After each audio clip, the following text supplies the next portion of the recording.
petit truc pour désamorcer un conflit ou des conflits. Ça dépend si vous êtes souvent en conflit ou pas, mais peu importe. L'idée, c'est de vous apporter un petit truc aujourd'hui qui peut vous permettre de commencer à désamorcer les conflits qui peuvent commencer à se créer. J'espère que vous allez bien. J'en suis là à 79e live. Quand j'ai commencé ce défi de 365 jours de live, je me suis dit, oh my god, ma pauvre fille, dans quoi est-ce que tu t'embarques? C'est juste énorme, 365 jours. J'ai vu ça grand, oui. J'ai vu ça comme quelque chose d'extrêmement challengeant et un gros défi pour moi, qui parlait quasiment pas, qui était très très peu présente sur les réseaux, et là qu'il l'est quotidiennement, quoi. Mais quand j'ai commencé, je me suis même pas posé la question à savoir, mais est-ce que tu vas avoir des sujets pour toute l'année, tous les jours, à amener autour de ces sujets, donc de la relation? Parce que moi, c'est là-dessus que j'amène des éléments, de l'information, des outils, des trucs, notamment pour vous faciliter dans vos communications, dans vos relations.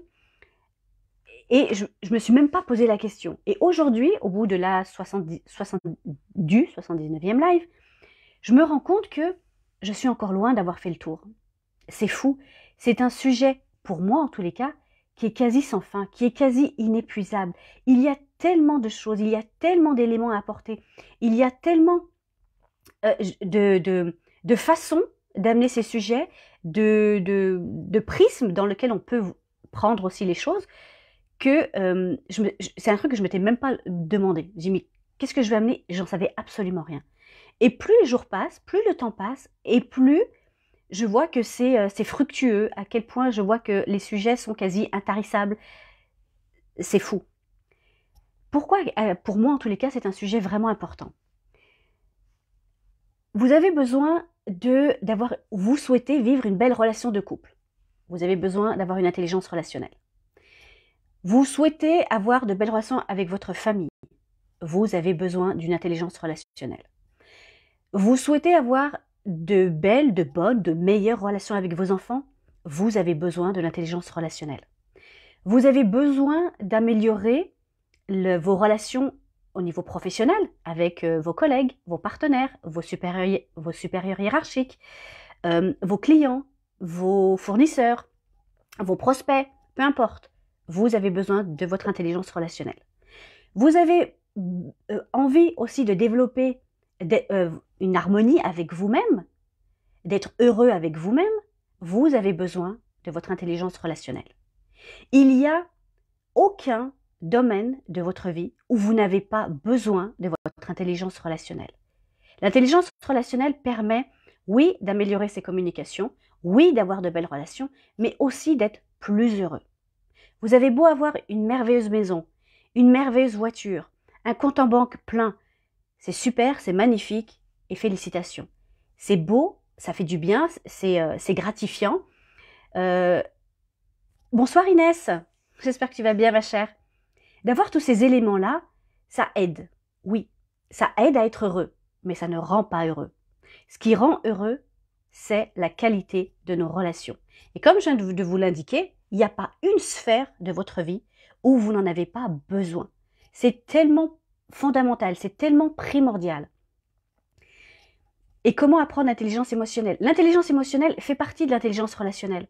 Parce que forcément, lorsqu'on est en relation, il se crée aussi donc des émotions.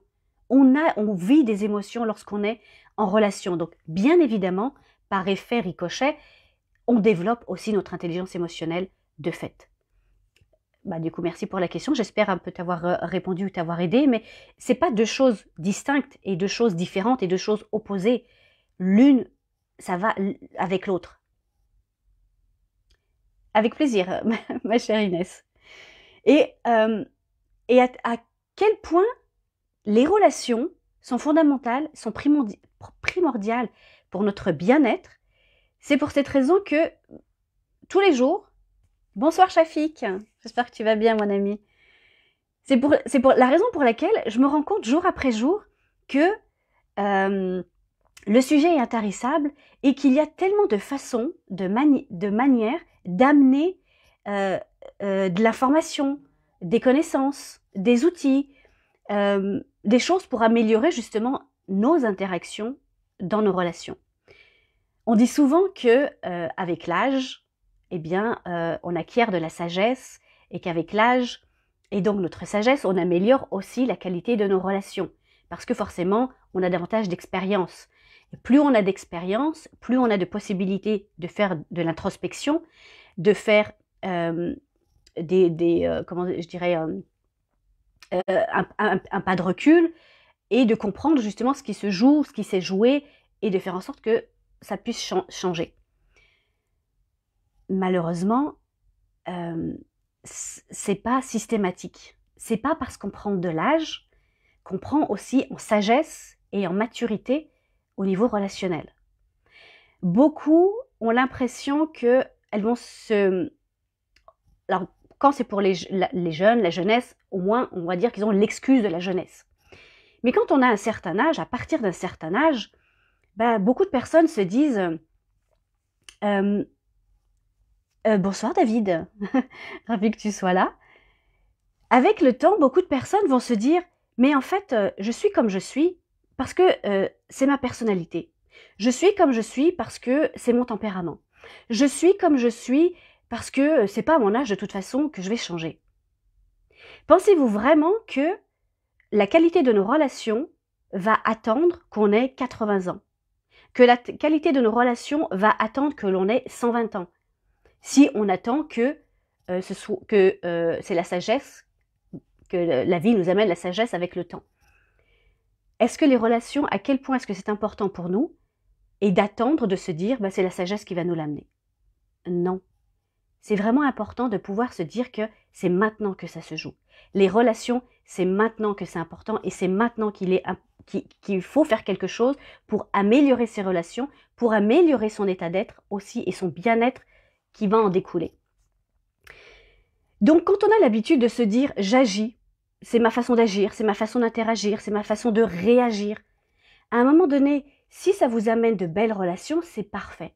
Si ce n'est pas le cas, il est important d'avoir cette intelligence de rétrospection, d'introspection, de réflexion et de remise en question de soi pour changer cette façon d'agir, d'interagir ou de réagir. Si ça ne nous amène pas ce qu'on veut, il va falloir changer de quoi? Mais ça aussi, ça demande une certaine intelligence de faire ce travail personnel, je dirais, pour améliorer ses relations. Je ne peux pas améliorer quelque chose que j'ignore. Si je ne sais pas que j'ai des mauvais comportements ou de mauvaises réactions en situation relationnelle, je ne peux pas les changer. Donc on va commencer déjà par avoir cet état de conscience de se dire « Ok, j'en suis là. Est-ce que ça m'aide ou est-ce que ça ne m'aide pas? Si ça m'aide, c'est parfait. Est-ce que je peux l'améliorer? On va l'améliorer.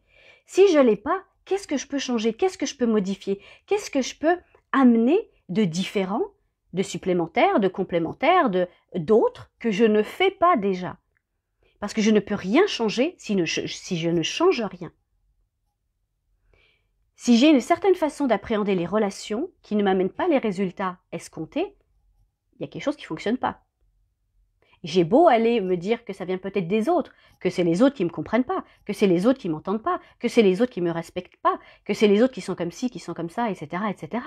Mais il n'empêche que si j'ai de la difficulté avec un certain nombre de personnes, à un moment donné, il serait peut-être sage et mature de se dire qu'on y est certainement pour quelque chose. Donc, en ayant comme ça, en vous parlant un petit peu je vous ai un petit peu donc amené ça de façon large. Le but, c'était de vous amener donc un truc spécifique pour commencer à désamorcer une situation conflictuelle. Parce que très souvent, on se rend compte après coup de ce qui s'est passé.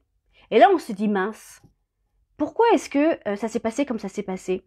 Pourquoi est-ce que j'ai pas dit ce que j'avais envie de dire? Pourquoi est-ce que j'ai pas osé dire à telle personne ce que j'avais sur le cœur à ce moment-là?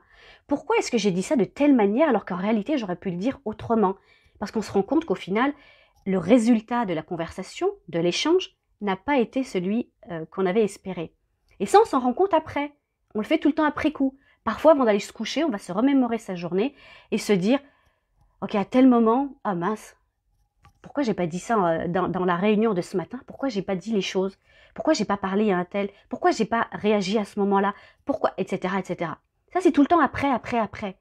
Et on se tape sur les doigts en se disant ben, « J'arrive pas, je suis pas capable, je me rends compte toujours après. » Parce qu'on est tout le temps en réaction. Donc l'idée aujourd'hui, c'est de se dire comment est-ce que je peux, dans l'instant T, dans la situation qui est en train de se jouer, parce que c'est là où c'est le plus difficile. Après coup, c'est facile de refaire le monde. Hein. On peut tout changer, c'est facile. Mais dans l'instant T, c'est là où c'est extrêmement challengeant et difficile d'être à propos dans l'instant T lorsqu'il y a une situation qui est en train de se jouer. Donc il y a une petite chose que je vous suggère, si vous souhaitez justement commencer à désamorcer et commencer à faire un pas dans le sens d'améliorer votre communication et vos relations. Et en plus, je l'ai évoqué aujourd'hui lors d'un coaching que j'ai fait aujourd'hui. Et donc, ce petit exercice, il est tout simple. Il est tout simple, mais il n'est pas facile. Parce qu'il demande de réagir rapidement, mais de réagir avec soi, hein, pas avec les autres. De comprendre ce qui se joue. Et lorsque vous sentez que déjà il y a quelque chose qui est en train de monter en vous, pour apaiser les choses et de ne pas rentrer dans votre automatisme habituel qui est la réaction ou la surréaction éventuellement, c'est de se poser un instant et de faire physiquement un pas de recul. Physiquement, je recule d'un pas. Et pendant ce temps-là, je prends le temps de respirer. Je prends le temps de souffler. Je prends le temps, s'il le faut, pendant 3 secondes, je ferme les yeux. Ça va me permettre de me dire, ok, là, il se passe quelque chose là. Mais je ne vais pas faire comme d'habitude. Je ne vais pas agir, réagir. Je ne vais pas rentrer dans et nourrir le conflit qui est en train de commencer à s'amorcer. Donc, je ne dis rien. Je recule d'un pas. Et en reculant d'un pas physiquement, ça va vous donner en même temps, ça vous envoie le message que vous prenez déjà un recul et une distance avec la situation qui est en train de se jouer et avec la personne qui est face à vous. Donc, vous faites un pas de recul. Et à ce moment-là, comme je vous dis, vous avez aussi cette inspiration, cette expiration où vous évacuez déjà la tension qui est en train de monter en vous. Et ensuite, seulement, vous pourrez agir, réagir, répondre à ce qui se passe face à vous, à l'interaction qui est en train de se jouer. Donc comme je vous dis, c'est simple. Faire un pas de recul, c'est simple. Prendre un temps de respiration, c'est simple. Fermer 3 secondes les yeux, c'est simple. Mais c'est pas facile parce que souvent, en situation relationnelle, on est dans le mouvement, on est dans l'action, on est dans le ici maintenant et c'est là que les choses se jouent et on a envie de pouvoir exprimer ce qu'on a à exprimer sans se demander si ce que l'on a à dire est vraiment opportun dans l'instant. Donc pour éviter de ressasser par la suite une mauvaise réaction de notre part, c'est de prendre ce temps-là avant, c'est-à-dire de faire ce temps de rétrospection en direct. C'est pas toujours évident, certes, mais au moins vous verrez que ça va désamorcer beaucoup de choses. Donc c'est le petit truc qui est petit, qui est simple, mais pas facile, que je vous suggère de tester lors de vos prochains échanges dans lesquels vous allez commencer à sentir une émotion se présenter à vous, de commencer à sentir qu'il y a une tension qui est là, qui est latente, vous commencez à comprendre que l'échange avec l'autre, peu importe qui c'est, hein, ça peut être votre conjoint, ça peut être votre enfant, ça peut être votre collègue, votre partenaire, peu importe, ça peut être dans un service, en magasin et que vous sentez que là, déjà, ça part pas comme vous voulez. Essayez cet exercice tout simple, de faire un pas de recul et de vous mettre à l'esprit que vous mettez déjà de la distance avec la personne, avec la situation, avec le sujet, et ensuite de revenir tranquillement une fois que vous vous êtes posé quelques secondes. Il suffit de quelques secondes. Testez-le et puis vous m'en direz des nouvelles éventuellement si vous le souhaitez. En tout cas, ça me fera plaisir de vous lire par la suite. Peut-être déjà de commencer à me dire ce que vous en pensez.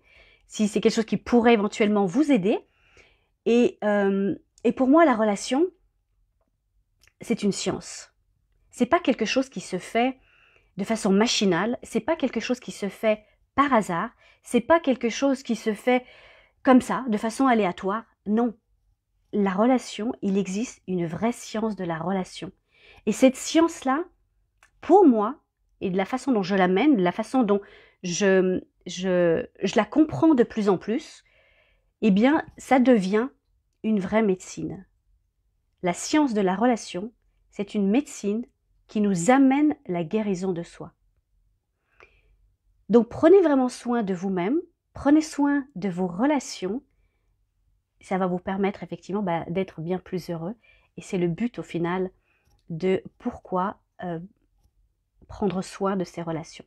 Pour être bien et heureux, tous ensemble. Parce que comme je dis, la relation, c'est avec les autres. Mais si déjà on n'arrive pas à être heureux aussi avec soi, c'est un enjeu qui est nécessaire aussi de prendre en considération.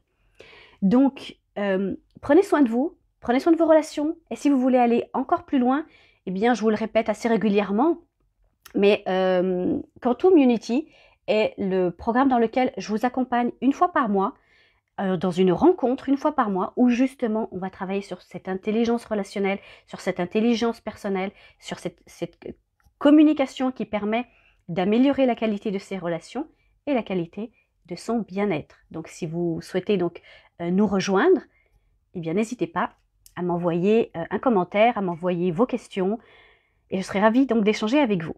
Sur ce, testez ce petit exercice d'un pas de recul, et puis donnez-moi-en des nouvelles.